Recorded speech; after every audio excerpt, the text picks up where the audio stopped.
Ah, il l'a fait, il l'a fait, il l'a fait. Il l'a fait.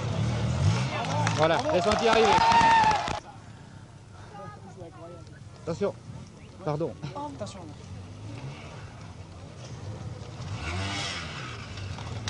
Oh, il fait 0 encore là, sans problème. C'est 0 facile. Ah, peut-être pas. Si, si, va bien. Le salaud. Oh, Dommage. 2.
championnat du monde au trial, Gilles Burgat.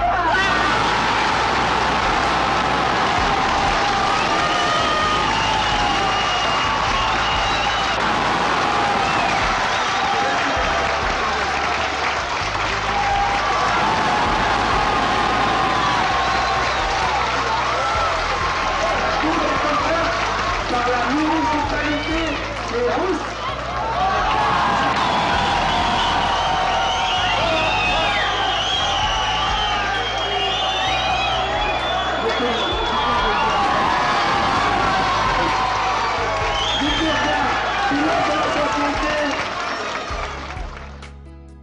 Puis l'observation d'une zone est très importante parce que dans une zone comme celle-là, par exemple, il y a 3 ou 4 trajectoires différentes ou des fois plus. Bon, il faut repérer la meilleure trace suivant le passage des autres pilotes. Si les autres pilotes se plantent à un endroit, font échec à un endroit, il faut essayer de passer à côté, voir où ça va le mieux. Puis les zones évoluent d'un tour à l'autre.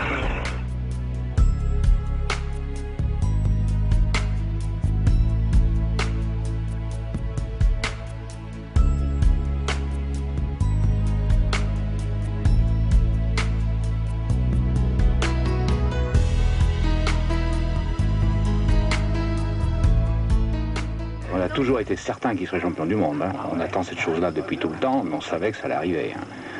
D'abord, quand il avait 9 ans, il avait une petite moto.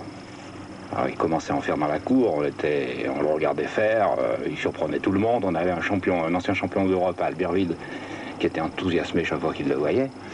Et comme il foutait absolument rien du tout à l'école, on n'a pas hésité une seconde. L'école, on a arrêté, il a tout misé sur la moto, on a tout misé sur lui.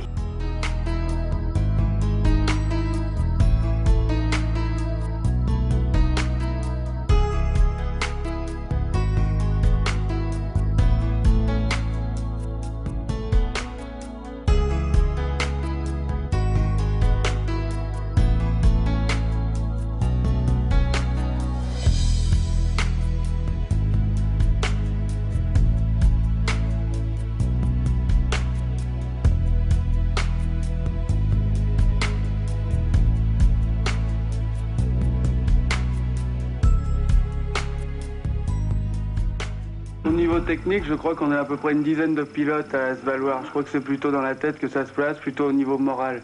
C'est-à-dire, moralement, j'étais peut-être mieux préparé que les autres et je crois que c'est là que j'ai fait la différence.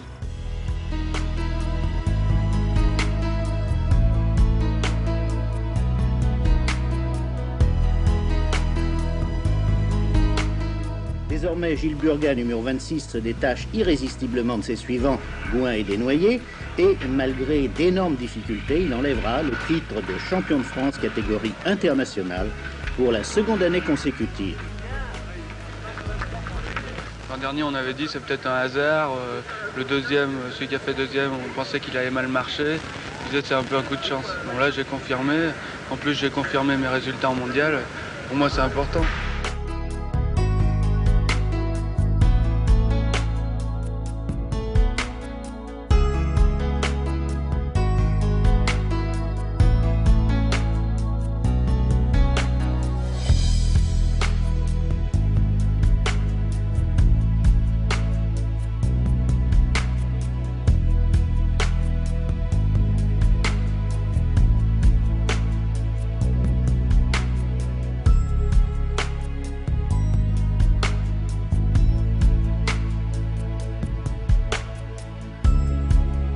Ce matin, Gilles d'Albertville. L'année dernière, vous étiez 11e. Comment s'est effectuée cette progression? Par beaucoup d'entraînement? Oui, l'an dernier, c'était ma première saison de championnat du monde. Alors, je manquais beaucoup d'expérience. J'avais du mal à me situer vis-à-vis des autres pilotes étrangers. Bon, bah, cette année, je suis très bien parti en début de saison et j'ai confirmé tout le long. C'est sûr que je me suis pas mal entraîné cet hiver pour arriver là. La Savoie est propice à l'entraînement pour le trial? Ah oui, dans les Alpes, il n'y a pas de problème. C'est le meilleur terrain qu'on puisse trouver. Le championnat n'est pas fini quand même. Vous êtes irrattrapable pour ce championnat du monde, mais il n'est pas tout à fait terminé. Oui, je suis irrattrapable. J'ai plus de 30 points d'avance. Il reste une épreuve dimanche en Allemagne. Et le gagnant marque 15 points, alors j'ai aucune chance d'être rattrapé. Il faut dire, Yvon Rodé, que ça ne s'est jamais passé en trial. 31 points d'avance, c'est quasiment unique. L'année dernière, on était obligé de décerner le titre de champion du monde au nombre de zéros dans les zones.